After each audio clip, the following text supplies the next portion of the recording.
Chào tất cả các bạn, mình là Cờ đây. Hôm nay mình sẽ dẫn các bạn đi thăm vườn chuối của nhà mình nhé.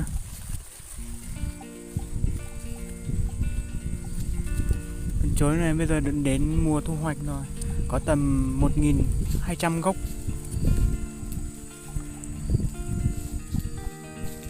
Đường này trước kia là mình trồng sắn, xong rồi một thời gian sau bỏ. Bây giờ mình chuyển sang trồng chuối.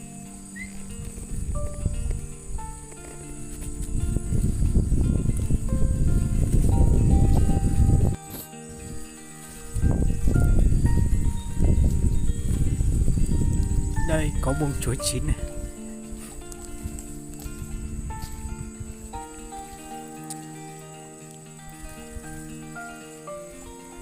Đây mình đã cắt một lần rồi.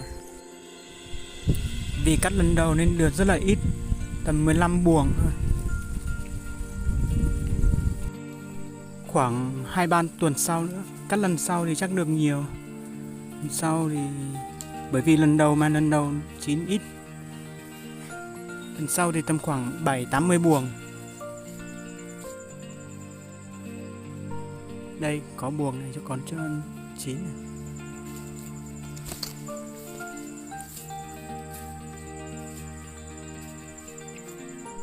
Chuối này, thân chuối rất là nặng, với lại không giống như cây nên mình phải buộc.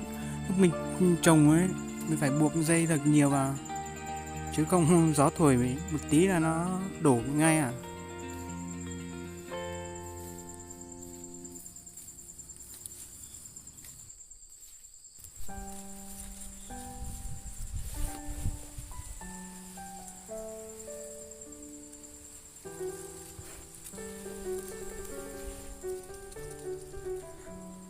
Đây, cột này, cột mình cắm để buộc chuối thôi.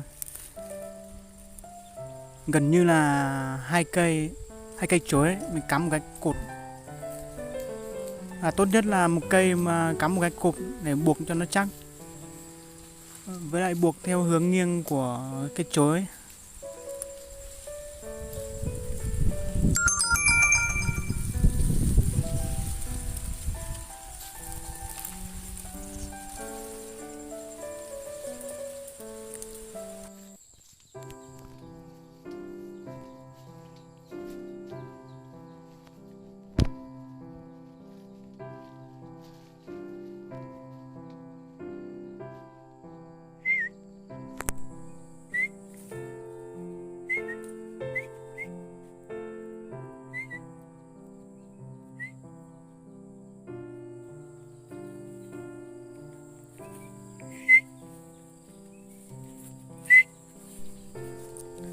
Đây là đường vào lán mình đây này.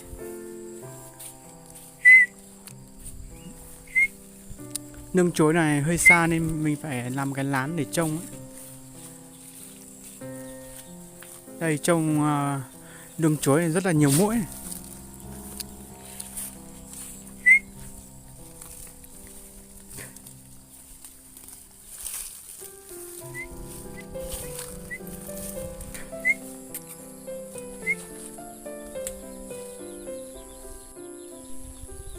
Ở dưới này là nương sắn của anh trai mình.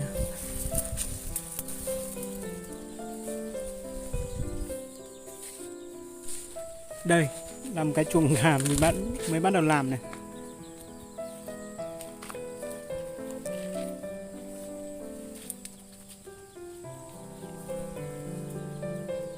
Đây con gà mái. Ở lán thì hầu như ai cũng nuôi gà thôi. Tuy nhiên nhà mình nuôi cũng không nhiều lắm.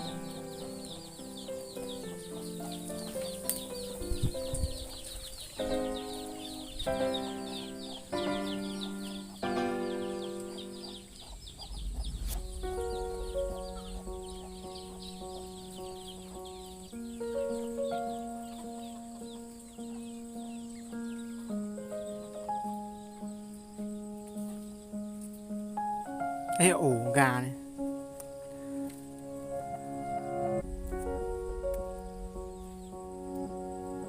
Dưới này là chuồng gà cũ.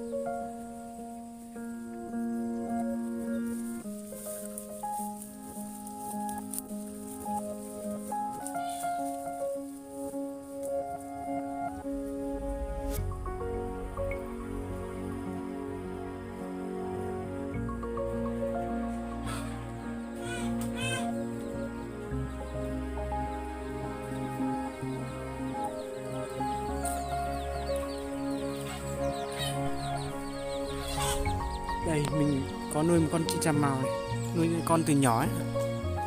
Nó ở một mình đây chắc cô đơn lắm. Con thả nó ở trong lán một mình thôi. Đêm về thì mình vẫn ngủ ở đây trong lán. Còn đêm thì bố mẹ mình trông, còn những đêm thì mình vẫn phải trông. Lán nhỏ này, đồ đạc các thứ để hầu như là chung. Anh ngủ ngay đây thôi.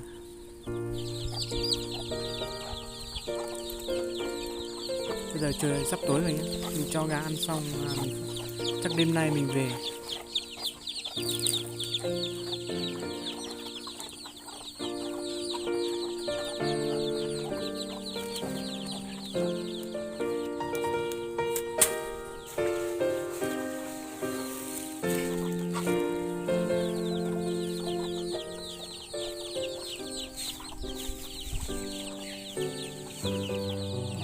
Cho ngô với lại gạo ăn.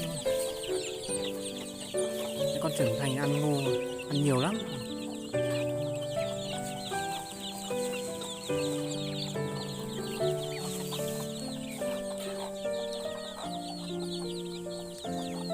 Đây.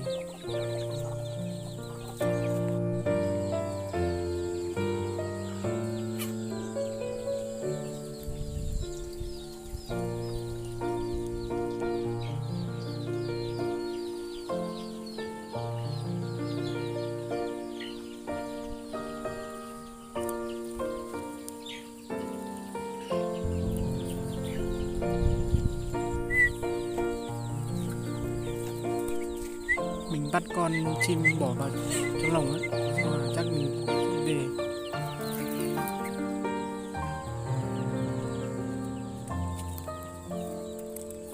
Cứ tối là phải nhốt nó vào trong lồng, kiểu nó ở ngoài thì mưa gió tí nó lại chết.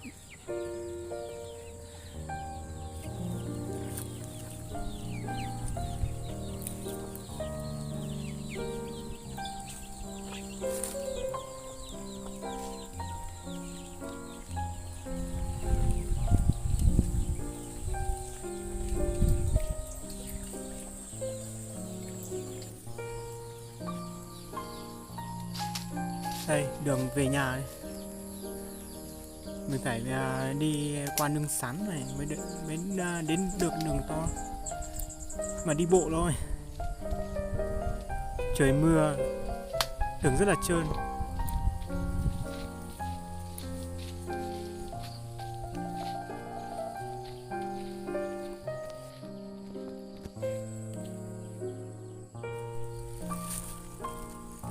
Trời bắt đầu tối rồi đấy. Ở trong nương sắn này mình dùng máy quay, điện thoại quay nên nó thấy nó sáng thôi, chứ ngoài thì hơi tối rồi.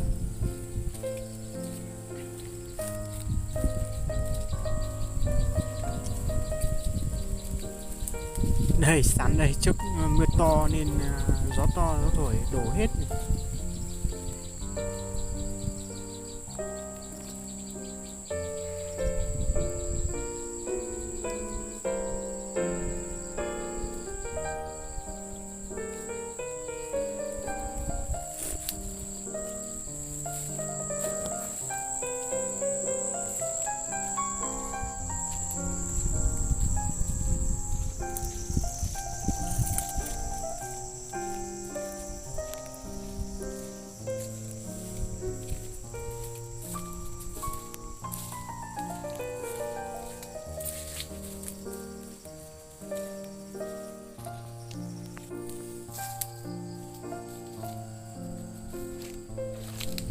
Mặt trời lặn rồi nè.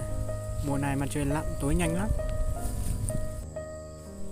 Đây là mình ở trên đấy. Tầm khoảng hơn 1 cây thôi, hay chắc 2 cây ấy. 2 cây mới đến nhà. Mà bây giờ về đến nhà thì chắc tối rồi. Mà hôm sau mình có điện thoại này. Đây phải qua cái nương chuối của nhà bạn nữa.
Dưới này là trồng lúa hết.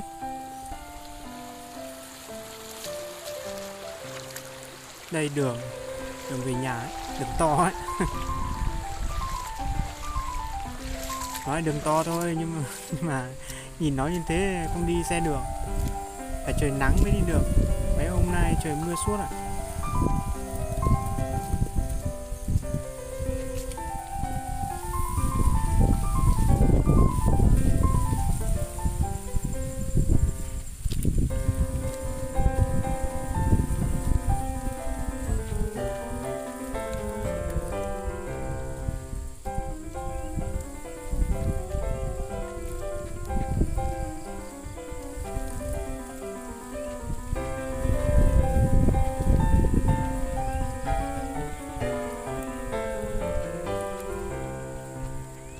Làng quê thì nuôi trâu bò rất là nhiều.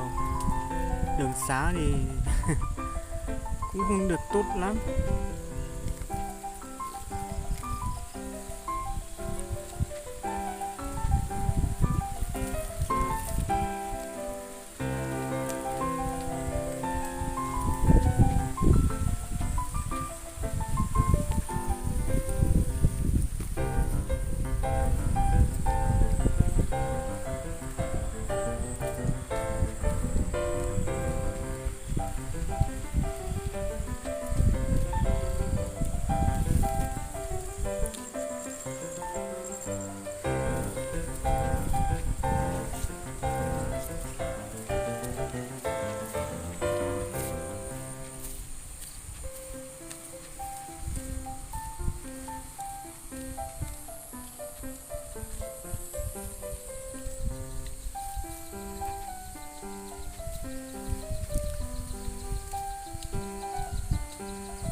Thôi clip đi thăm vườn chuối của nhà mình đến đây là hết nhá.